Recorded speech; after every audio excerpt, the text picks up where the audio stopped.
Изложба на дела од работилницата за дигитализација, векторизација на мотиви од македонската традиционална текстилна орнаментика. Целта на овој проект е да се дигитализират со векторизација мотиви од традиционалното текстилно наследство, односно везови од народни носи и килими, и истите да бидат јавно достапни на современите македонски дизајнери. Професорката Гордана Вренцовска и незините соработници на проектот Векторизација и дигитализација на народни мотиви низ изложбата Дигитален фолклор ни ја представуваат моќта на везените и наткаените мотиви да кореспондираат со современиот моден дизајн. Векторизација на мотивот и дизајн концепт за обичниот лаик е малку сложен насловот на оваа изложба. Тоа го разбираат дизајнерите, компјутерџиите, но кога ќе го видиме резултатот всушност кој што го предлагате, сосема е јасно за што станува збор. Употребната вредност на овој проект е многу важна.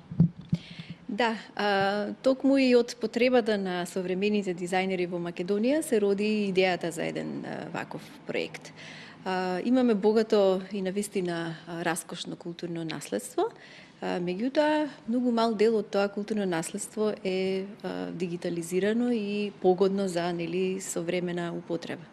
И така, поаѓајќи од тие некои потреби на дизајнерите, се роди токму идејата за оваа пред се работилница, која што предходеше на изложбата, за дигитализација со векторизација на мотиви од традиционалната македонска текстилна орнаментика.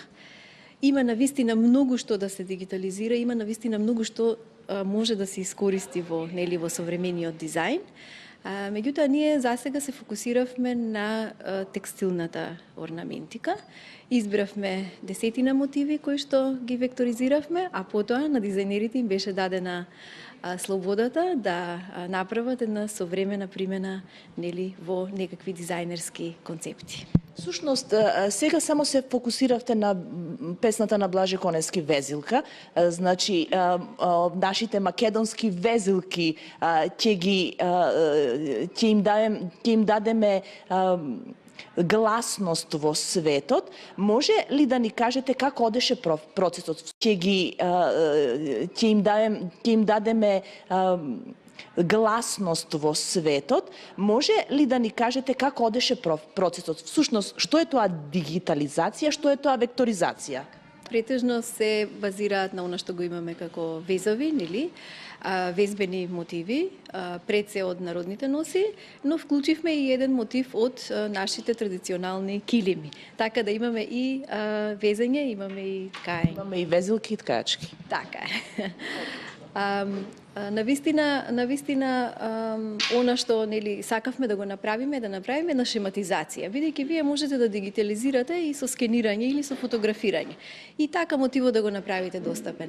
Меѓутоа, идејата беше да направиме една шематизација со векторизација и потоа тој мотив да може да се користи и за најразлична индустријска употреба, и за најразлична употреба во графичкиот дизајн, во модниот дизајн, во дизајнот на производи. На тој начин навистина ќе се прошири таа употреба. Добро, ова сега е по случаен избор. Везилките се по случаен избор, ајде да кажеме, избрани. Кои мотиви народни се избрани, од кои подрачја и зошто? Има мотиви од различни региони на Македонија.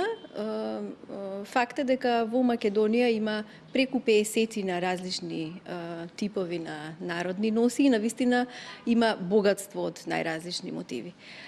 Ние во селекцијата одевме на тоа да има покриеност од различни региони и од Битолско, Ресенско, Прилепско, Кумановско, Западна Македонија, Дебарско, Дојранско исто така. Со тоа што сепак гледавме тие да бидат и атрактивни и за денешна употреба.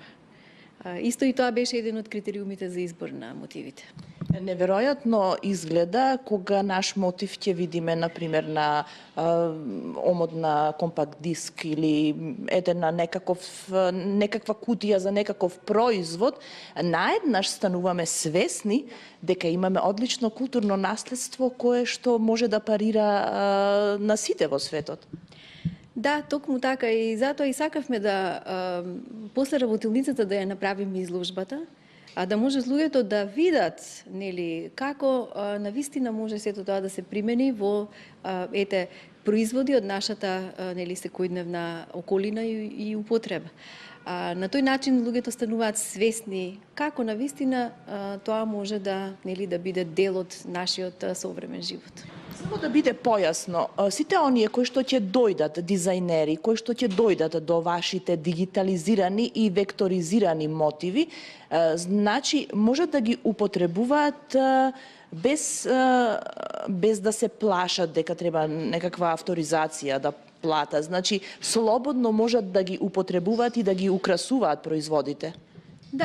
Токму и ова што нели можеше да се види на изложбата е дека имаме и една слободна интерпретација на мотивите, значи тие можете да ги употребувате и нели доследно така како што нели постојат, меѓутоа можете да направите и некаква своја стилизација.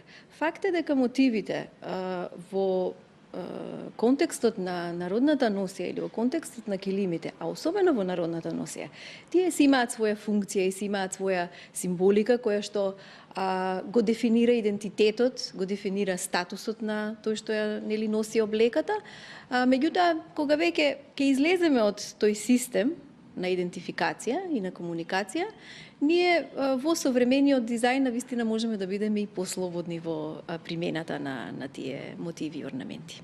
Можеме да бидеме модерни и можеме да бидеме конкурентни. Апсолутно. Тоа е нели една од желбите навистина со ваков тип на проекти, со ваков тип на примена нели на нашето културно наследство да се промовираме и да станеме конкурентни во светот.